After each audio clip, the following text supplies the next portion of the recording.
শীতের প্রথম বৃষ্টিটা কারো কাছে হয়তো আশীর্বাদ, কিন্তু গাজার লাখ মানুষ আজ দোয়া করছে এই বৃষ্টি যেন আর না নামে, কারণ প্রতিটি ফোঁটায় তাদের জীবন আরও দুর্বিষহ হয়ে উঠছে।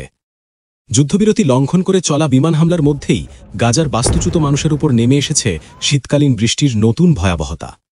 বৃষ্টির পানিতে ডুবে গেছে লাখ লাখ ঘর ছাড়া মানুষের আশ্রয় শিবির, যেখানে থাকার মতো ঘর নেই, খাবার নেই, আর এখন নেই শুকনো মাটিও। আল জাজিরার প্রতিবেদনে জানা যায়, বৃহস্পতিবার রাতভর বৃষ্টির পর সকালে তাঁবু খুলতেই দেখা গেছে ভেতরে হাঁটু সমান পানি। শিশুর কাপড়, খাবার আর সামান্য যে জিনিসপত্র ছিল সব ভিজে অচল।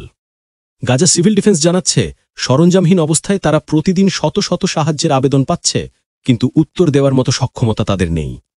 শুক্রবার বাস্তুচ্যুত ফিলিস্তিনি আব্দুর রহমান আসালিয়া বলেন, বন্যায় আমাদের সবকিছু ভিজে গেছে, নতুন তাঁবু ছাড়া আমরা টিকেল থাকতে পারব না। পানি নিষ্কাশনের জন্য 2 ডজন মানুষ ঘণ্টার পর ঘণ্টা চেষ্টা চালালেও বৃষ্টি থামছে না, আর আশ্রয় খুঁজে পাওয়া আরও অসম্ভব হয়ে উঠছে। গাজার উত্তরের মতো মধ্য গাজার দেইর আল বালাতেও বন্যার খবর মিলছে।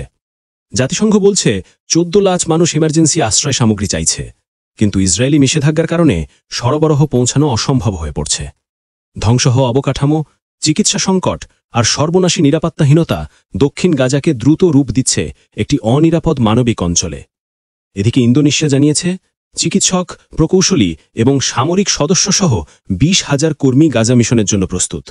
জাতিসংঘ বা যুক্তরাষ্ট্র সমর্থিত কোনো প্ল্যাটফর্মের অনুমোদন পেলেই এই সাহায্য পাঠানো সম্ভব।